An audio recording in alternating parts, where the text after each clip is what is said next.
So I'd like to talk about bias in technology or devices or algorithms and just how hard it would be to create a device or algorithm that's completely unbiased. I'm using bias definition of prejudice against a people or group that's considered unfair. In technology, there's different kinds of bias. Those do apply, but there's also implicit bias, sampling bias, training bias, outlier bias, temporal bias, the list goes on. There's plenty of bias to go around. I'll explain a few of these and give some examples and go through the life cycle of a device and just show how hard it really would be to create technology in today's growing technological world that would be completely unbiased.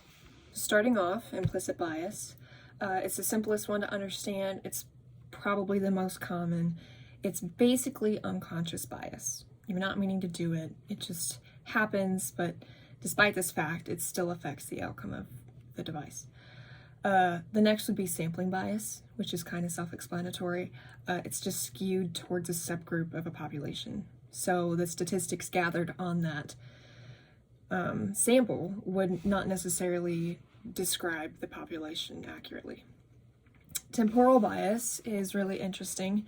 This actually has to do with time. So, for example, if I were to code something that works in today's world, and I'm not even considering the problems or potential it could have in the future, I'm favoring my bias of the present. It's kind of hard to understand, but it's an interesting concept. Another example of collecting data bias, this one being more training data bias, would be Microsoft deploying and training a Twitter bot on the general public. They were training the bot to converse with Twitter users. Microsoft noticed after being deployed that the bot was responding with very racist, sexual, and sexist responses, and eventually had to shut down the bot completely. This is just another example of how collecting data can be biased and go wrong in many ways. The next step in the life cycle is analyzing the data, which I have two pretty good examples for.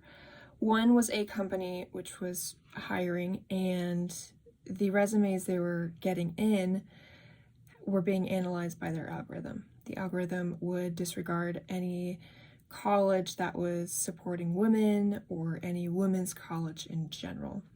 Just like that, there was a company that would only favor Caucasian originated names as part of their algorithm. Despite what kind of bias it is, implicit, temporal, training, whichever it is, it affects the usage and statistics gathered on that device and technology, which further affects its development and the potential future it could have. I think there is potential in having unbiased devices, as hard as it may be, and I think these unbiased devices would help us further progress our technology substantially.